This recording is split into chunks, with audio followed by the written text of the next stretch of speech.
What's up, ladies and gentlemen, boys and girls around the world? I would like to welcome you back to the Real Talk with Zuby podcast. On today's episode, we have got on an awesome guest with so many insights. He's a super successful dude. He's a good dude, and I can't wait for him to tell his story on here. And this is the one and only Justin Waller. Welcome to the show, bro. Zuby, man, I'm glad to be here. Man, for sure. Glad to have you, man. It feels like it's long overdue. Justin, I'm sure that a lot of the listeners will know you, but a lot of them also may not. So please give a little intro to who you are. Yeah, absolutely. My name is Justin Waller. I have a YouTube channel. It's J Waller. I got started in construction at 24. I started that business not really knowing what I was getting into in the beginning. We've now grown to over 162 employees. We're in 20 states. Things are going quite well. I do real estate and some other things here and there, but mostly construction and real estate. Awesome, man. And where are you from? Where did you grow up? I was born in a little town called Monroe, Louisiana. It was kind of like a small cotton farming, not a lot of industry there. My father was, he was a cotton farmer a little bit. He worked in the restaurant industry a little bit. He met my mother in Vicksburg, Mississippi. And so I was born up in Monroe, but I grew up in a little town called Denham Springs, Louisiana, just outside of Baton Rouge. It was a really good place to grow up. I have no complaints, really. Wasn't maybe, the best side of town, but overall, I think that it was a good place to come up. And so South Louisiana is where most of my growing up was done. Awesome, man. And tell me a little bit more about your growing up and your parents and your family, because I think oftentimes on podcasts and in conversations and on social media, you see where people are right now, but I think it's really interesting to go back and, not just see the tip of the iceberg and see where people are right now, but understand really how they got there. Yeah, man, absolutely. I'm actually the biggest reason I'm so willing to share my youth is not so much because I think it's a pity party situation for me, but mostly because I feel like it's actually very common to grow up in a broken home where maybe there's a little bit of violence going on. There's some things that are not ideal, are not the picture perfect movie version of a family. There was certainly a broken home going on. There was infidelity going on. There was violence going on, either with us directly or between the father and stepfather. There was violence with the mom. There were actually house fires. Okay, now that I'm listening off, it kind of was it wasn't, you know what I'm saying? But honestly, I don't personally think about it a whole lot. I don't feel like it affected me. I feel like I chose to let it affect me in the way I needed to, for me to do what I needed to do. So it gave me a view on the world that I feel like is, if not healthy, realistic in my ability to able to navigate through it. Mm-hmm. And so anytime I ever share these things with anyone, it's not in hopes that somebody feels bad for me. That's probably the last thing I would want. In fact, I'd be embarrassed if that were to happen, or if I were to come off that way. What I do think is really important is that if a young man or a young lady is going through something in their life and it's not ideal, maybe like the situation that I just named, that they know that they can get a lot of good out of it and benefit from it in a positive way. Mm. Did you always feel that way about it, or is that something you had to learn? I can't say that I ever felt anger. I think that it was more of a heartbreak, if that makes sense. Like, why is this happening? Why do I feel like I'm in the middle of making certain decisions? Or why do I not want to go home? Or you see what I'm saying? Or why is this happening? Or why are they screaming? Why are they screaming at me? Why are they hitting each other? Why is this crazy lady hitting me?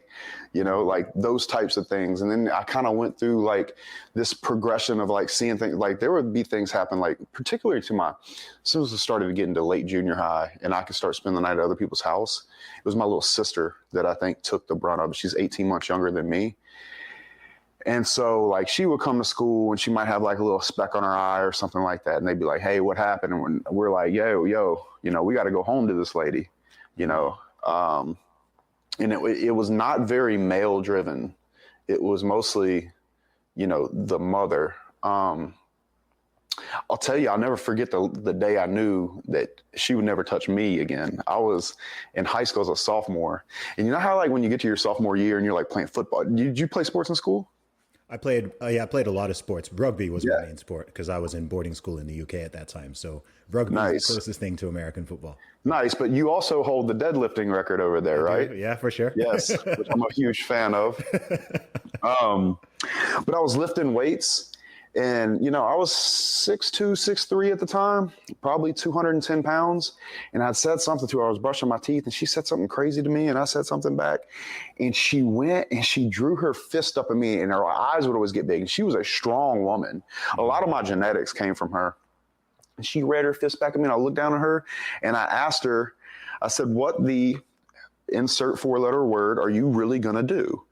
And I'll never forget watching her like almost shrivel back. You know what I'm saying? And I knew like, bro, she ain't hitting me no more. But it didn't really cover my siblings, right? I was the oldest. Okay. But man, I think that those things are unfortunately sometimes more common than maybe people would want to believe. And maybe that was my experience and that it's not as common as I think. I don't know. I just I don't know anything else, than that situation coming up. So for me, I feel like all you can really do is flip it to a positive. That's all you can really do with it. Okay, well, what in there can I take with me? Or what do I have with me today? What kind of grit do I have with me today because of that scenario? Or what did I see? Well, I saw one thing, but I was told another. Where very clearly as an adult looking back, I can see the truth in the actions. So for me, I always say when I do mention childhood is that it was a gift in many, many ways, so. Yeah. Can I ask what that relationship is like now? Is that something that's been? Yeah, man. I'm an open book. No, it's not actually. Okay. None of the 5 of us that grew up in that house speak to her in any regard. And her siblings don't either. And my father certainly doesn't.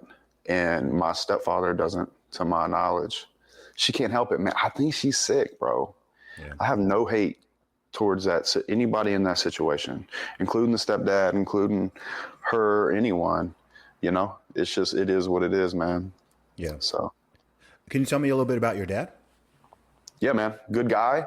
My dad, do you keep up with Red Pill at all? Like, Rolo and everybody, right? Yeah. Yeah, for sure. The way I look at my dad is that he was a really, really good man, but he didn't have information. My dad was, he was doing the best he could with the information that he had. And I think that's probably the most important thing that I could say about my father. He did a lot of things that I wouldn't do. He put up with a lot of things that I would not put up with. However, he only had his upbringing in North Mississippi and Oxford. His father was a World War II tail gunner. He came home. He built a house with his bare hands. He bought as much land as he could. He started farming cotton. So my father, grew up working on the farm with him, with his brother. And he saw that marriage work and he saw Christianity work. They went to church every Sunday. He's a very God-fearing man, my father is. And he did everything he knew to do that was correct with the information that he had. And for that, I can't place any blame upon him. I think he's a wonderful human being. In fact, I just got to take him to the Ole Miss game because of Cody Pruitt. Shout out to Cody Pruitt. On the sideline. And I don't think he's been to, he's been to some games, but he's never been on the sideline. So he was really excited about my father's a really good man, actually. That's dope, man. Didn't have the information.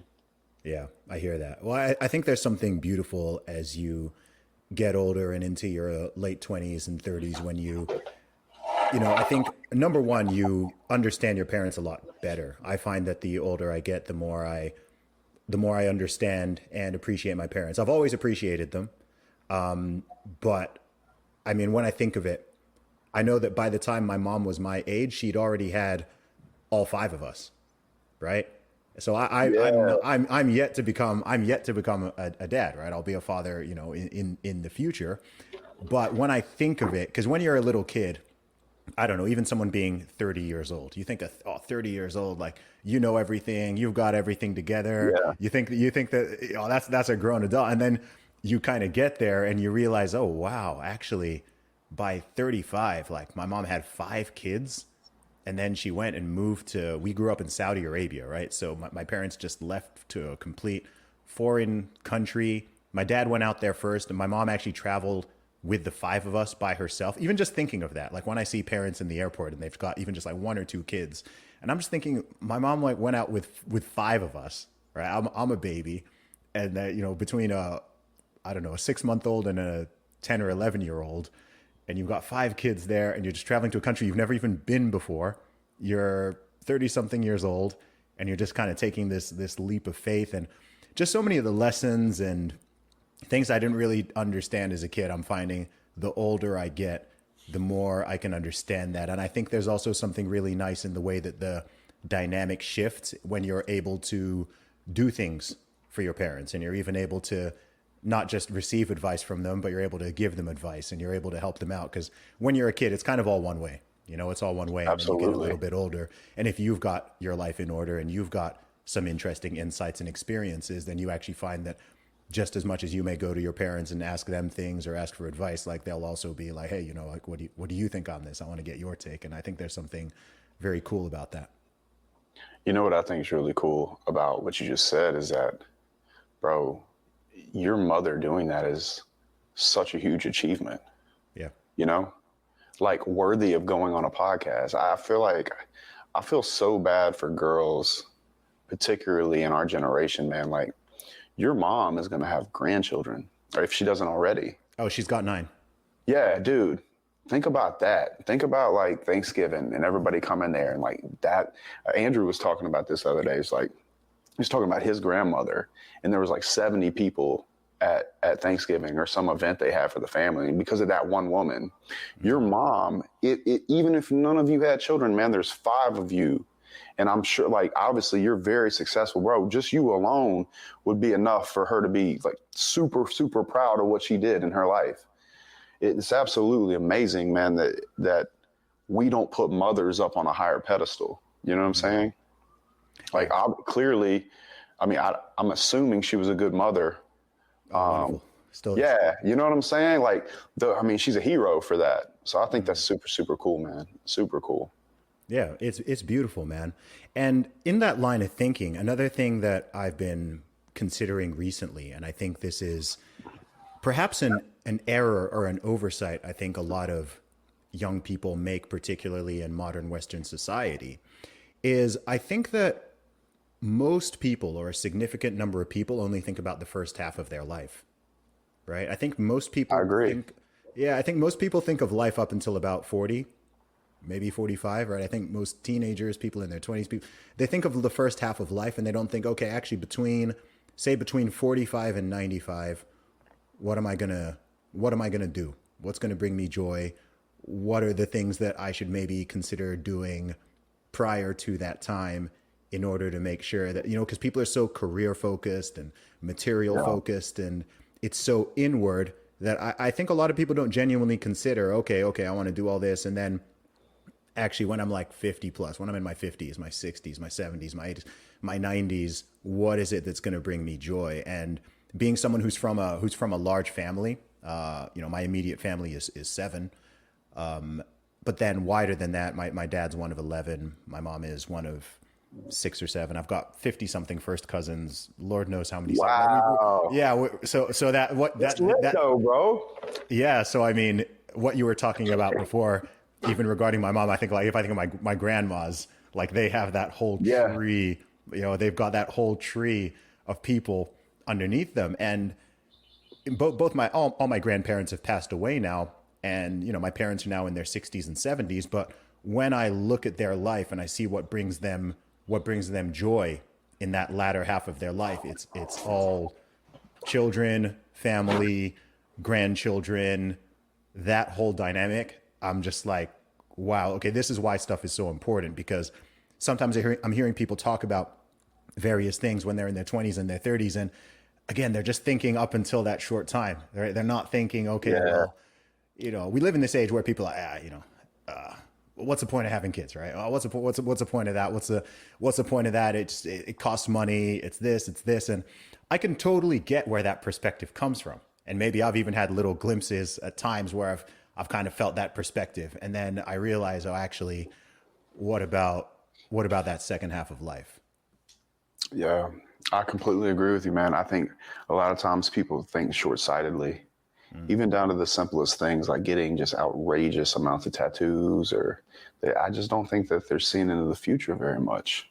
One thing that's really important for me as I like build my business is that I make sure that I put a good portion of that money into something that makes sure that I never have to work again, and that any children of mine to some degree are able to see how to, build some wealth. I don't know that I've completely made my mind up on how I would distribute it, or whether I would just teach them and hopefully, I think I want to teach them and educate them on how to do things. And if they want to jump on it and start doing it, I'll help them to the best, but I want them to have choice in their life. And at some point, I think you're 100% right. Like, what else could you do in your life other than give back to people that you care for and you love? You know? So the question is, Zuby, when are you going to have some kids, bro? In the next couple of years, for sure. Yeah? For You sure. got a Yeah, target? I've said many times I want to have at least 5. Come on, bro. You got to get... With one woman, by the way, because sometimes people question that, but Yeah. it will happen. Bro. I mean, one thing with me as well is because of the career path I've taken, I think a lot of people don't realize it's only in the last couple of years where I've been past kind of just breaking even. I mean, I went full time with my music in 2011, and from 2011 to 2018, to be honest, I was able to keep myself afloat, and I was making enough to take care of myself, but I didn't really have like any excess or surplus. It's only in the last couple years where things have really started to grow a lot more, and I've started to do a lot more, where I even feel in a position where I'm like, oh, okay, cool. Like, I'm in a good position financially, and I'm on a good trajectory. I'm not just keeping my head above water anymore. So as a man, I know people have different ideas and philosophies on this. There's some people get married, super duper early, fall in love. I think that's beautiful. I actually would say that's the ideal if you meet that person that early. But then I think as a man, generally speaking, you want to get yourself in a position in terms of your finances and career where you at least feel like you have some sense of abundance or surplus and security before you really feel comfortable bringing other people into the picture. I completely agree with that. I think that if you're not going to start, it's hard for me to say that anybody should get young early. I understand the beautiful part of that. You mean get married early? Yeah. Somebody getting married early. I can see the beautiful part of that. And I can see the part of me even that wants to pull for that. Mm-hmm. The realistic side of me kind of sides with where you are in regards to being able to take care of the children, mm-hmm. and like really getting yourself to that point as an individual.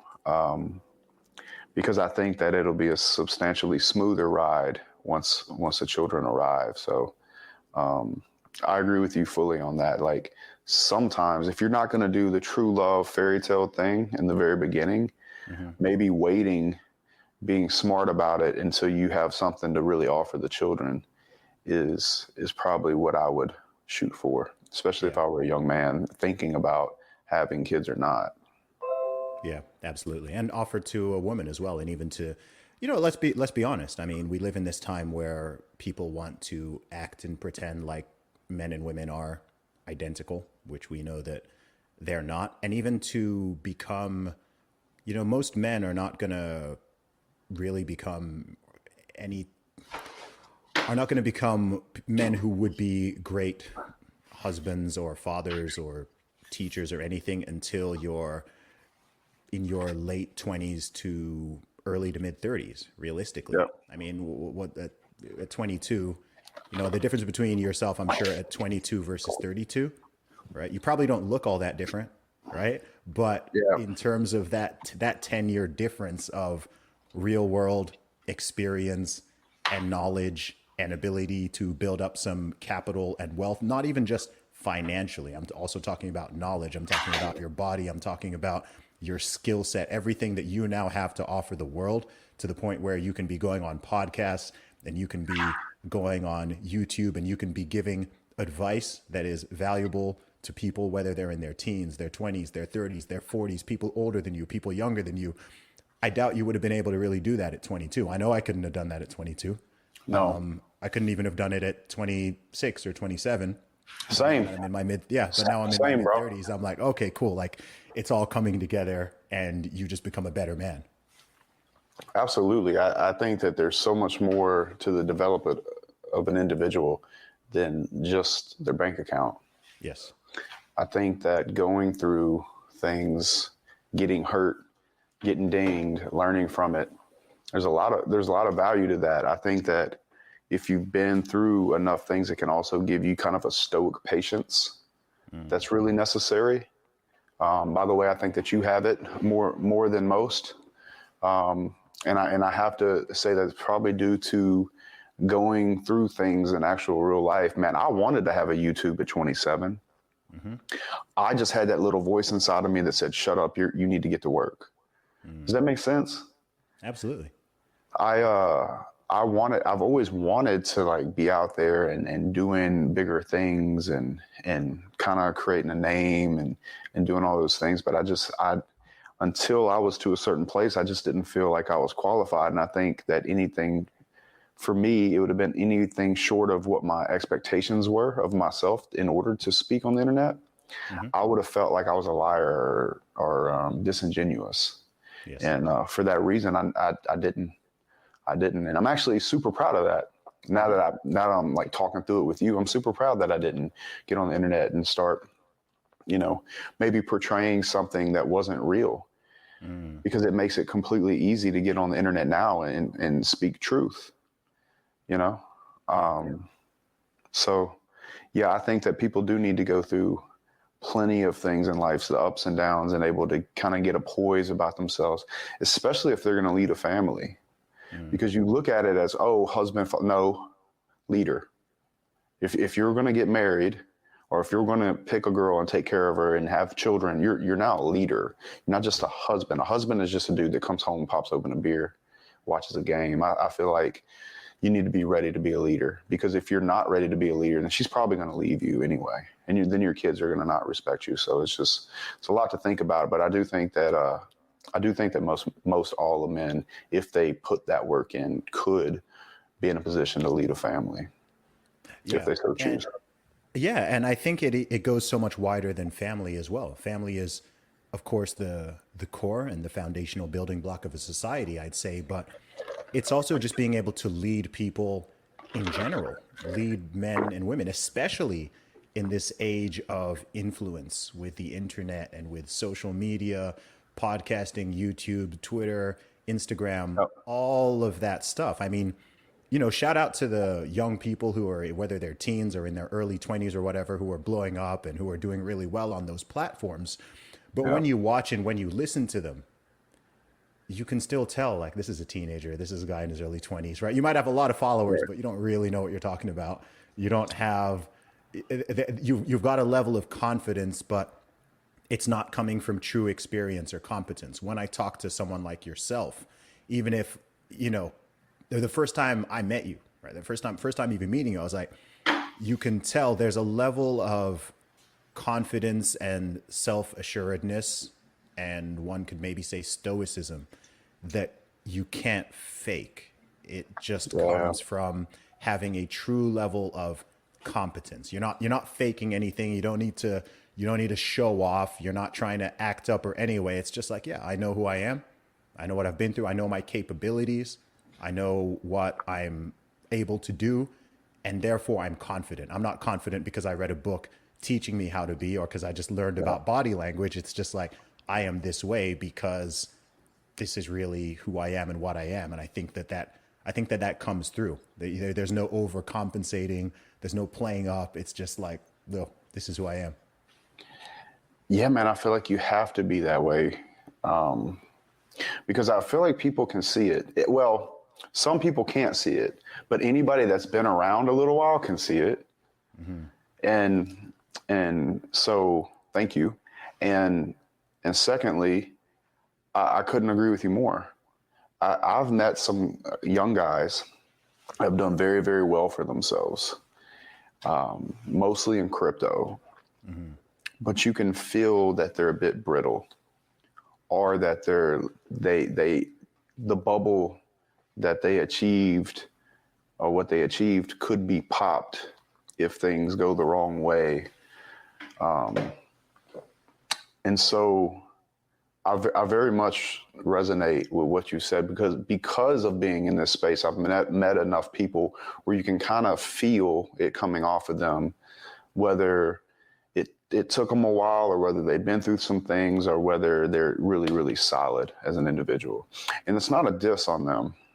No. In fact, in a lot of ways, I feel bad for the guys that got a really big, either a platform or ran into a bunch of money before it was time, because I feel like it kind of breaks them in a way. It throws the whole equilibrium of how they should come up off. And I don't even particularly think it's their fault, because if you'd have told me at 22 I could hit a crypto pump and be worth 10M, I would have took it, bro. Of course. I would have absolutely took it. And I would have been in their shoes, and I'm like, okay, well, now what? Mm-hmm. Act like a big boss, like, how do I get, like, it's a tough position to be in. It is. I will tell you that I think I've said this before. I might have said this last week, but I really believe this is the best way to do it for, like, guys in our position when we're in this space. I judge whether I want to be friends with an individual based off of whether I'd be friends with him without his platform. Mm. So if I meet somebody and they have 1 million followers on YouTube or TikTok or Instagram, cool. But after interacting with them, I ask myself, okay, if they did not have this platform, would you be friends with them back in Louisiana, back home, in real life? Sometimes it's yes, sometimes it's no. However, that is how I judge it. And it doesn't mean I have a problem with them if they're 22 and they're super, if I can tell they're humble and they kind of know, then I don't have a huge issue with it. I'm like, hey man, we live in different times. You took advantage of it. Who am I to be upset with you that you hit a crypto pump? I'm not. That's cool. Or hey, you might have grown up with YouTube in junior high and you started a channel and now you're huge. As long as you're a good guy, I don't have a problem with that. You took advantage of what was there. So I would never take that away from the younger guys. But for any individual, I'm always gauging whether I'd be friends with them if they did not have said platform. I think that's, for me, it's been the healthiest way to identify, who I'll talk with, outside of the camera or the YouTube. Mm-hmm. So. I think that's actually a fantastic heuristic. I think another one is to think about, I think number one, if it would be, I think also, what's the best way to put this? I think it's one of the important things about things taking time and not having that level of success or quick money very early on is also you're building, I often think, is this replicable? Right? Is it right? Is it replicable? Right? If someone who caught one of those pumps, for example, that's a great example, because if they went to zero, could they make that 10 million again? Right? I think and if it's very like fair. And if it's like, well, you just got lucky that one time, you were in the right place at the right time, and you placed the bet. But I feel like someone like yourself, right? You could go back to zero, and you've built yourself as your own personality, your confidence, your self-assuredness, your actual skill set. I think you could theoretically go broke and get back up within a certain amount of time because you're the real deal. And I think that's where that deeper confidence comes from. I think that when people start acting, acting weirdly or placing all their personality and identity into, I don't know, their follower count on this thing or being an influencer on Yeah. that, right? It's because I Yeah. don't think it's not true confidence. It's like, I think deep down that you sort of shortcutted it. I don't want to say you got Yeah. lucky because I don't want to put anyone's success down to luck, but it's just a different level. I don't know the perfect way to word it, but I don't think it's the same level of confidence, and it's not the same true type of replicable success where you have really, really built yourself up as a man or as a woman in a solid way and really developed a skill set and developed like a bulletproof confidence that okay, this could be taken from me and I'll still be all right. I could get deplatformed, I could get Right. canceled, I could whatever happens, and Yeah. I'm not going to go off and have suicidal ideation or anything, or No. I'm not going to just become a loser overnight. It's like, oh, okay, cool, that happened, but I can come back from this. Yeah, dude, that's so true. And a part of me, I hate to say this, and I wouldn't want to put bad juju in my atmosphere, but part of me almost craves it. You know what I'm saying? You're like, do you remember when like maybe you were doing your music and you were coming up and you had all these big dreams and goals of like where you could go and where it could be, Mr. King of Twitter, you know, big boss on Twitter. I'm gonna grow up one day and be like you on Twitter, by the way. And so like I remember having like all these goals and dreams, and if I learn this and I'll be able to figure this out. And now it's to the point where I'm not gonna say I'm not late, but like it's not as hard. So the challenge is not as there. It's like, okay, cool, building. What's the square footage of the building? What kind of panels? Boom, boom, boom, boom. Like I got a lot of the answers now, and a lot of the fun is always in climbing, and that's why I'm always talking about, find a bigger mountain to climb, find a bigger mountain to climb. But I'll tell you, if I were a young man and I wanted to test myself on whether I thought I had done those things in order to be confident yet, I often say you could strip me down butt naked, drop me in any city in America, and I'd be hanging steel in 6 weeks. And if you're a young man and you're not sure of whether it's a little bit of a shortcut, like you said, or you've really built competence, ask yourself that question. Could you strip everything from me, drop me in some podunk town in some flyover state in somewhere in middle America? Could I rebuild this in 6 to 8 weeks?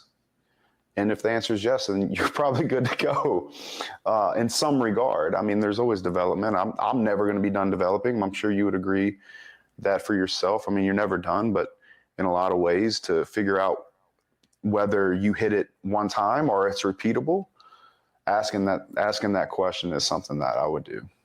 Yeah. For sure. When did you first feel like you were successful? Bro, you know what's weird about it? I keep moving the goalpost. Like, I feel like I'm successful-ish, and then I, level up and get new friends. I'm like, okay, I ain't that really, you know? You know what I mean, though? Yeah. And then you're like, and then like you're like self-reflectant, and you're like, okay, well now I have money. Okay, cool. But is money really success? So like you start having all these, but to answer your question, I can look at it retrospectively, and I feel like there's kind of phases maybe. One huge check mark, and this is really small, by the way. I don't think this is a big ordeal, but one major checkpoint for me is when I stopped looking at my bank balance to swipe my card. You know what I mean? Like that's like in the very beginning, like if you can get to that, I think that's a huge deal. Another big plateau is, 7 figures in the bank. I think that's a big one. I think there's multiple steps, like when you can travel, when you have true freedom, I think is one. Like, so when somebody calls you and they're like, hey, this is going on in Los Angeles this week, and I'd love for you to come, and you don't even really think twice. Yeah. And you can just up and go. That level of freedom, knowing that your staff is in place, is a big one. And I would say for me, when I knew, man, there's so many things. There was this one time I was actually in this house. I'm in my house in Baton Rouge, and I was putting on dress shoes and slacks. I had a meeting at the bank for my line of credit, and I was putting on dress shoes, and I looked out, and the bamboos behind me in the pool from at the front foyer there. I'm like, man, this is a long way from the trailer park in Denham Springs. You know what I mean? Yeah. And I'm just like 10, 20 miles away, but it wasn't about the physical distance. It was about like me, you know, where I was, what I had learned, what I was capable of understanding. You know, I didn't know the banks gave business lines of credit, or I didn't know you had to bring them, you know, your work in progress report or contracts, and they would loan you money. Like, I didn't know these things. So just where I was as an individual was completely different than where I was, let's say 20 miles down the road in Denham. Mm-hmm. So I would say that day was probably a pretty big step for me. And I really wasn't even super balling yet. You know, This was probably like, I don't know, this was a ways back. Mm-hmm. But what about you? And now you own trailer parks, right? I do. I just bought. Now. Yeah, I actually just bought one in Ohio. Okay. 21 units. Might even be able to go to 34. We'll see. Got to go talk to the city. But yeah, just inked that this weekend, bro. And it was snowing out there, man. It was so cold. But I had a great time. And then I hopped down to Kentucky and spoke at a War Room event. But yeah, man, full circle, owning one. So that's awesome, man. No, it's inspiring, man. I love it. It's interesting because there's two real different responses to success and success stories. And I've always been someone, thankfully, I think this has served me very well in life. I love other people's success. I love hearing other people's success stories. I love being inspired. I like being around people who are doing and achieving wonderful and aspirational things. And to me, there's so much motivation in that. And especially in this day and age of social media, where you can really see everybody's opinions and feedback and all that, I find it so odd, this mentality, the hater mentality, the mentality that people have when they see someone doing well or having some success, big success, small success, and their immediate reaction is to feel some type of anger or jealousy or envy, or try to play down that person's success. And sadly, it's mostly men I see doing this as well. It's mostly men I see doing this. Of course. And yeah, and I understand it psychologically, but I think it's such a shame, because I think your basic response to something like that, your response to someone else's success, to me, that very much tells me the trajectory that you're going to be on. You know, when you meet someone and maybe they're not yet successful per se. Yeah, but it's all over them. Yeah, but you know that they're going to be, right? You know that they will be, just because they have their mindset, their approach. And then there's other people, you know, they could be the same age, they could be at the same place right then, and just their mindset and their approach. I'm like, man, if you have that mindset, not only will you not be successful, but you're going to just be angry and resentful. People aren't going to want to hang out with you. You're not going to be attractive. You know, you're oppressing yourself basically with your own mindset. Yeah. Bro, it's so crazy you say that. And it's so crazy you say that, being that I wrote this down for Twitter and you're my Twitter mentor. But let me share this with you. I wrote this for Twitter. I said this last night. If you can't get happy for someone's successes, you've likely given up on hope that it could happen to you. Bars. And but it's so true, because if there's a person that's upset with someone for winning, then imagine what would happen if they found out, hey, this person's winning today, but you're guaranteed to win tomorrow.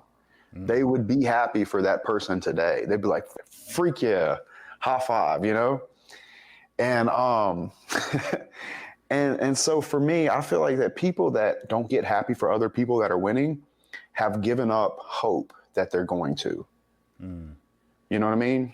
Like they no longer believe that they're going to win, and they think the game is rigged somehow, or they think that somebody had to do something unethical or unkind or trick someone. Like, you know, rich people are bad. Some of the best people I know, mostly the best people I know, have done well financially.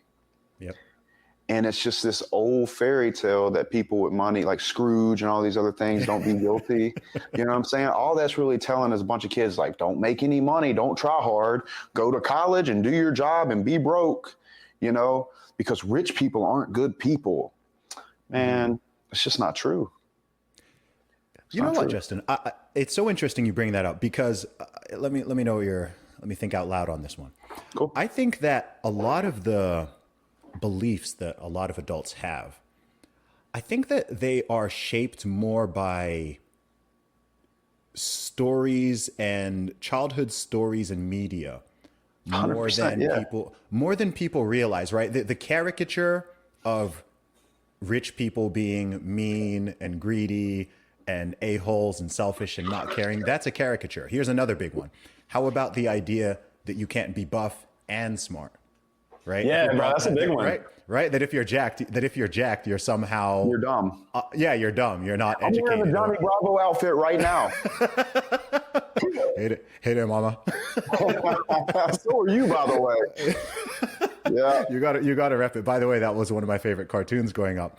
But I think that those things really get in people's heads more than we realize, right? Like sometimes I'll be talking about going to the gym, getting jacksinated, you know, the importance of training and so on. Getting jacksinated. And someone will call. Bro, I've never heard that. Oh yeah, that's my phrase. That's my phrase. All right, cool. All right. You work out to protect me. I work out to protect you. Awesome, bro. I'm gonna start putting that hashtag Jacksinated. I'm gonna tag you. Do it. Give me your address. We'll send you a T-shirt. I've got T-shirts. I love that. Okay, cool. Yeah. But yeah, I think I think it really plays in people's heads. I think that people genuinely think that you can't be buff and smart, or you can't be rich and have a good character, or people. There are trade-offs in life, but when it comes to personality and when it comes to that kind of, I'm like, those don't exist. It's not a video game. It's not an RPG where, okay, create your character. You got 50 points. If you put that many points into charisma, you lose points in strength. If you put them in strength, you lose points in intelligence. It's like, no, you can max out all your stats. Yeah, it's so true, man. It's so absolutely true. It's almost like news for children. You know what I'm saying? Like where they put these messages in, because if you look back at like fairy tales and things like that, like a lot of, let's say women, their whole life, they've seen a prince show up on a horse, tall, handsome, wealthy, and he saves the day and he takes her off into a fairy tale dream. And I don't think reality is actually like that. There's been a lot of things. I wish they would, bring back the masculine male in some of the children's stuff. Do you remember like watching G.I. Joes and stuff, man? I do, man. I loved it. It was the coolest. 90s cartoons, 90s action-oriented cartoons. Yeah, lit. We're lit, man. The intros to they were lit, right? There was no woke nonsense. It was just, you watched that as a young boy and you did want to be like, hey, I remember I was like, man, I want to get a 6-pack so that you can see it through my shirt. I want the Cyclops or the Wolverine 6-pack. And no one was like, oh, that's toxic. That's an unrealistic body image, whatever. Guys would just see that and, start hitting the gym in your teens. Whereas now I think now they're like, oh, no, we can't promote that. We can't, but that's harmful. That's toxic. That's dangerous and so on. Or it hurts people's feelings. Yeah. And if you watch a lot of the cartoons now, even, I mean, when I do see them, I'm like, this is quite telling. It's very different. It's very different. I'm almost scared to watch. Yeah. Like the male characters are all like either they're like masculine and evil, or they're just like weak and simpy and pathetic and very feminine, but they're like nice, right? Like there aren't those characters that you used to get where it's like, cool, like traditionally masculine and intelligent and jacked and a leader, and everything from Ninja Turtles to Transformers to like there were tons of them, man. I mess with Ninja Turtles so hard, bro. You don't even know, bro. I was so hardcore about Ninja Turtles, man. Man, I miss it. I do feel like we're very lucky. I'm an 80s baby, Hmm. but I feel like I was very lucky to grow up, in the 90s. The music was lit. Um, you could still like look up to superheroes. You, we didn't have social media in high school.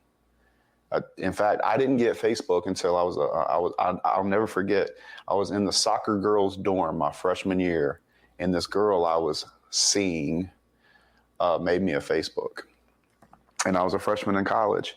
And that means no, like junior high, high school, none of that. There was no social media. If you had a crush on a girl, man, you had to slip her a yes or no note. And I think it was the purest way. But, with each generation comes a new set of opportunities and a new set of problems. Hmm. And I think that one thing I try not to do is be that guy that talks about the generation right behind me in a negative way. I just identify the fact that they have a new set of opportunities, and with that, a new set of problems, just like we did, and the generation talked about us. You know what I'm saying? So I can't imagine being in junior high and there being TikTok. Yeah. That's not real to me.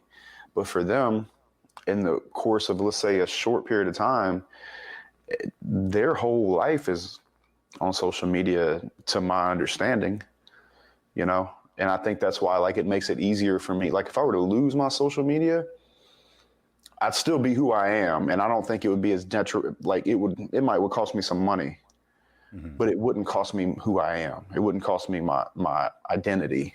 Yes. And I think a sad part of that opportunity that they have is their identity is tied to it. And I'll tell you, especially I feel bad for little girls. Yes. And the reason I feel bad for little girls is because we're teaching little girls that, your worth as a person has something to do with your follower count. And in many cases, your follower count has something to do with the amount of skin that you show on social media. And I don't think there's much more of a sad result of social media than that. It's past unhealthy and it's past unfortunate. I don't see it stopping. Yeah. It's So difficult. It's difficult. I don't think people, I think people always forget about how new it is. The combination of smartphones and new. social media as we know it has only been ubiquitous for about 15 years. About Yeah. 15 years. The first iPhone was made in 2006, and most people didn't get the first iPhone. It wasn't until No. about 2008, 2009 that most people had smartphones and broadband internet and mobile service and were on some social media. We're talking less than 15 years. And that's a really important shift, because if you think about it, Justin, I don't know how much you've considered this, but we are the last generation that remembers that existed before it, right? Yeah.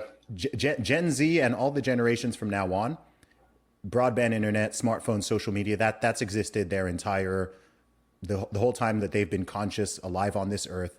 That's existed and will always exist. If you're in your early to mid 30s, you're really, maybe late 20s, you're really in the last generation where we've had both, right? We're not boomers who all the internet and social media stuff is weird to us, right? We're very much digital natives in a way, but we can also remember, hey, when we were in school, even when we were early in university, this was not a thing. So we've got both, and I actually think that's a huge advantage. And I think there's something quite scary if I talk to someone who's, say, 20, or even someone who's 25, which doesn't seem like it's such a big gap, because of that decade of the technology. Their experience has actually been very different, and there's things they just won't be able to relate to, and we will struggle to relate to the other way around. I absolutely agree with you. Robert Greene has a book called The Laws of Human Nature, and I talk about this every now and then, but he says that there's something called a zeitgeist, which is basically like a 10 to 15 year, area where people kind of have the same morals and values. People kind of have the same traditions or religious beliefs, or like in regions, kind of like the same architecture, music, things like that. And right in the middle of ours, boom, this thing happens and it explodes. right in the middle of ours, which I think is really, really interesting because for me, another reason I didn't go online is because I was deathly afraid of people thinking that I was pretentious or arrogant or, I came from a place where it's like, talk with your pads, boy, not with your mouth, when it came to football or like, you know, being proud is being arrogant and boastful or, speaking up or being seen was this thing that was kind of taboo in a lot of ways. And kind of like, I guess in the deep South, it was not very, maybe Christ-like, might be the best way to say it. Like there was it was kind of a suppressive place growing up in the South down here in the Bible Belt. And social media was like, I was looking at it and I was like, I'd really like to do that. But I had these internal like suppressions on me around it. And it just finally got to the point where it was like, if it's costing me not to speak up with either life experience or business experience or whatever is something I always want to do. So I had to really get over that. But it's interesting because I feel like being born when I was born and growing up in the 90s and then this shift happening where if you're not seen, then you can't really get paid the same way. Mm-hmm.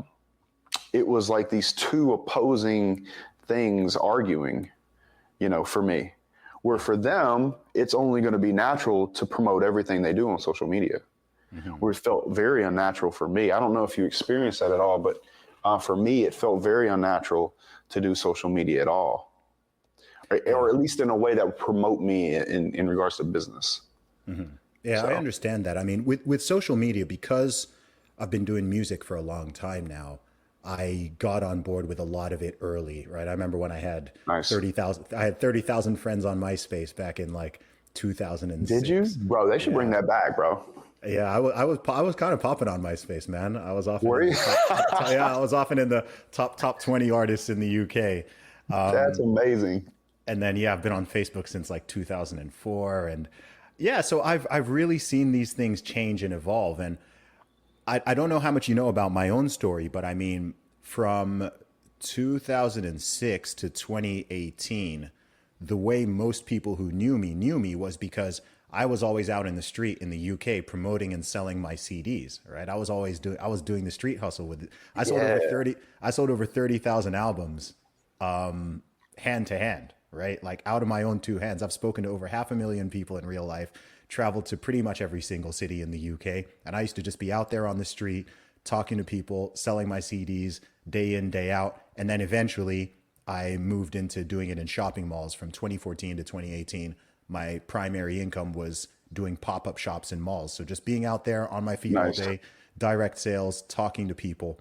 And from that, I learned so much. I learned a ridiculous amount just about people, let alone about marketing and communication and stuff like that. That was really the trenches for me. And something interesting in relation to what we were just talking about is I also saw a shift in the way young people would communicate and talk to me. So when I first started selling my CDs on the street in 2006, this is back when like CDs were really popping. This is before streaming, even before downloads and so on. I was talking to teenagers all the time. I mean, I was a teenager at the time, talking to teenagers, people in their early 20s primarily, and people had much better social skills in person, right? And then even by the time I was doing that in 2017 or 2018, especially when I was talking to teenagers, I was like, they don't know how to maintain eye contact. Like they're afraid.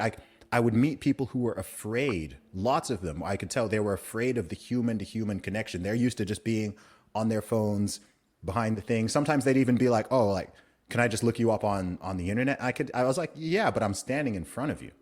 Right. And a lot of them would prefer to go away and look me up on YouTube or on Instagram than to talk to me in person. And I'm like, yo, I'm the artist. I'm the guy on the CD. You don't want to like have this little and they're like, no, they're very kind of skittish. And I saw that shift over the decade because when I used to meet young people, it wasn't like that. I completely believe you in every way. And I think that is probably, you know, how I was talking about that there are opportunities that come with cost as every generation comes through. And I think the opportunity is that they can blast their message or their identity or what they want to show to the world on a macro. But when it comes to the micro, it costs them because they can't walk up and have a conversation with you or with a girl in that same mall and say, hey, I like your music, or hey, I like your hair. I think you're pretty. You know what I'm saying? Let me buy this CD. Let me get your number. They struggle in that area. But unfortunately, the real world is in person. Mostly. I do think that some people live in this, maybe this creator bubble where they don't have to deal with people in person very often, but I think most people do. And I do think that's one of the disadvantages of being born with a cell phone in your hand, you know? What do you think Good is old days. yeah, maybe we've touched on this already, but what do you think is the biggest challenge facing young men and young women in the world today? Say the typical 18 or 20-year-old. That could be two answers. It could be the same answer for both men and women, or it could be one answer for men and one for women. What do you think? I think it's expectation on both sides. On the micro, for the men, I feel like society has told men that if they aren't an internet millionaire living on the beach somewhere, that they failed, which is not true. Without people that build this country, that go to work every day, this world doesn't go. Without the guys that hooked up the internet to this house, that wired this house, we wouldn't be able to be talking. I'd have no electricity. For the women, it's actually kind of the same thing. It's the expectation that they're going to find some millionaire CEO that's going to take her on some journey to travel the world. And she's just going to have this amazing life where Prince Charming is going to come along. And I think that expectation in reality is most oftentimes there's a huge gap there. And I think that the formula to happiness is the gap between expectation and reality. Unfortunately, I think social media has inflated that reality for most people. For that reason, I think that there's a bit of unhappiness. I think that because of social media and what women see in their new expectation of men, the normal guy that has a normal job, that's doing his best and could probably be a good father, might not get an opportunity to get love and affection from the beautiful girl next door. And for that reason, I think that both could possibly lose. That girl ends up sad, or she ends up having a bunch of guys that she thinks are going to commit to her that won't. So in a lot of ways, I think it's expectation for both of them, but the dynamic between the two sexes are both a bit inflated on their expectation of what they'll either get from the opposite sex or themselves. And for that reason, they can never settle for what might make them happy if they were able to slow down and really, you know, have a more realistic expectation. Yeah. You know, I the think world. Yeah. I think that's a fantastic answer. I think that's a great answer. And I think with social media, people are often comparing. Number one, if you always have to be cautious about comparing yourself to other people in general. Yeah. It's much better to compare yourself to who you used to be than to directly compare yourself to others, especially when you're at a completely different stage. As we said before, if you're a 22-year-old and you're comparing yourself to, you're a 22-year-old guy, you're comparing yourself to a 37-year-old guy who's gone on and had 15 years more of life experience and 15 years more time to become successful in various ways, then you're gonna trip yourself out. Just like if you're a guy who, if you're a lifetime, if you've been going to the gym, right, and you're comparing yourself to dudes who are on huge cocktails of steroids and drugs, and you're comparing your physique to them, guys who are training for, they've spent thousands of hours in the gym, they've spent thousands and thousands of hours on all sorts of drugs and whatever, and you're trying to directly compare your physique to them, then you're gonna psych yourself out. You're gonna psych yourself out. And I think also people don't understand that you're really looking at a highlight reel for everybody. right? People on Yeah. Instagram especially, right? On Twitter, you see the worst of people, but on Instagram, on Instagram, you're typically seeing a highlight reel that's very heavily filtered, literally and metaphorically. And you're not really seeing what's going on in people's lives, let alone what's going on in their head, what's going on in their heart. There's all sorts of people. And, we both know this, who are on the surface, they look, maybe they are successful. And on the surface, they look like they're living wonderful lives, but they've got some severe demons. They've got their addictions. Yep. They've got their problems in their relationships. They've got their health issues, physically, mentally, all this kind of stuff, all this burden. Same goes with celebrities, whether it's micro celebrities, macro celebrities. So whenever someone finds themselves comparing themselves to someone else's life, I just urge them to be cautious about that for multiple reasons, because I think it can really be a trap. And I think that young people in particular, as you said, are prone to fall into, I think the younger you are, the harder it is to separate reality and the depth of reality from entertainment or imagery. I think you just see something and you're like, oh, wow, I want that. I want that person's life. And it's like, well, do you really? Do you want everything that comes with that? Because if you knew what really came with it, there's a good chance that you may not. So be inspired by it, but don't let it discourage you. If anything, let it motivate you, let it encourage you. Right. It's good to have aspirations, but don't think that you necessarily want to trade a life with someone, because that would mean you have to trade all aspects. Trade it all. Trade it all. Exactly. Yeah. There's expenses that come with revenue. Yes. And not everything's a net profit. So if all they're showing you is revenue and you don't understand the expenses that come with that revenue, then you might be looking at someone that has a business that you want nothing to do with. And that's why they call it getting in people's business.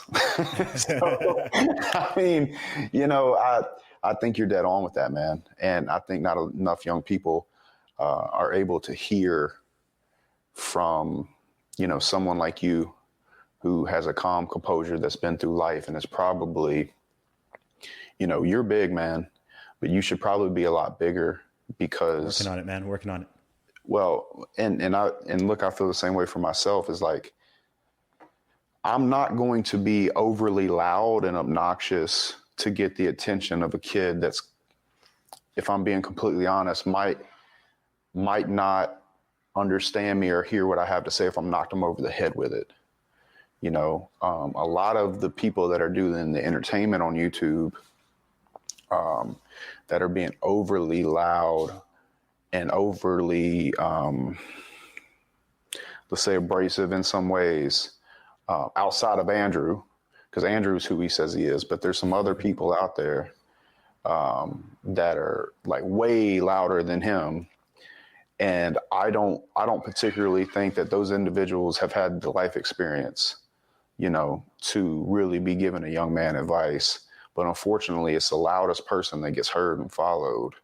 And I guess that's the point I'm trying to make, is that I wish there was some more level-headed advice on the internet from guys that have really gone through it.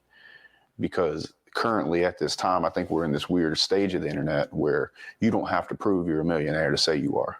Mm-hmm. I would love for there to be some like regulations where you have to submit bank statements. Not really. I really would. I think there'd be a lot less people on the internet talking shit. I really do. 21 CEO University. Shut the freak up, bro. I'm doing good, huh? You're doing well, man. I'm doing good. I have big respect, man. So I'm trying my best. But you understand what I'm saying. There's way too many of these people that get rich off of saying they're rich. Mm-hmm. And I think that's a broken model. And I think we'll look back at this and be like, wow, I think there'll be regulations on it one day. I think we're really in the wild, wild west of making and selling business content for sure, or life content even, from people that really just, they can LARP their whole way through it. Yes. So I see that a lot. I like to believe that I'm friends with the people that are real in real life. Mm-hmm. You being one of them. Obviously, Sterling and Andrew and Tristan, I feel that way about. Mm-hmm. But I do think there's too much of it going on, and I wish that there was more people that were calm and intelligently giving advice.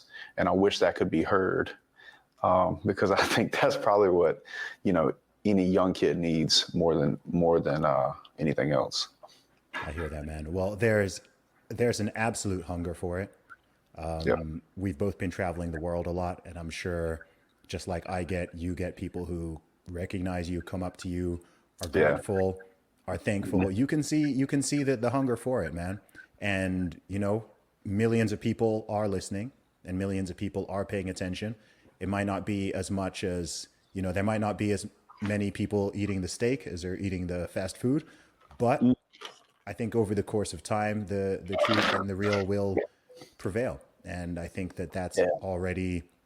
it's already happening, man. I see the tide turning. I Yes. think that what you're doing is incredibly important. I think that having lots of different messengers and leaders, people with different perspectives, different experiences, different personalities, to me, that's wonderful. That's wonderful. Yeah. And I'm very cautious of, look, everyone's going to have their criticisms of everybody. I get my criticisms. You get your criticisms. Yeah. I just had Andrew on my podcast recently. He gets many of his criticisms, but I'm Yeah. like, look, anyone who's out there putting in a sincere effort and having sincere results in moving the needle in a positive way towards truth, encouraging young people to think for themselves and to be better physically, mentally, build themselves up, work, get their life in order. Anyone who's doing that, man, I'm going to give them props. I'm not going to be Absolutely. I'm not going to be ridiculously critical, let alone insulting of anyone who I think is moving the needle in a positive direction. And I think that's something that people are missing. There's this idea you need to be 1000% aligned and completely on board with every single thing a person says and does and has ever done in order to get some value or in order to support them. And I just think that if people think that way, then that's how you're just going to get the degeneracy and the foolishness completely winning. Yeah. I couldn't agree with you more. I think you're dead on with that for sure. I appreciate it, bro. Justin, before we close out, where can people find and follow you online? Sure. You can find me on YouTube, Jay Waller. You can find me on Instagram at jwaller7. You can join my email list. And you can find me on Twitter at Waller7J, which I should be posting to a lot more. You'd be upset with me. I need to get back on it. So No doubt, Justin. I really appreciate your time, bro. Thanks for coming on, man. I love you. absolutely. Thanks, Zuby.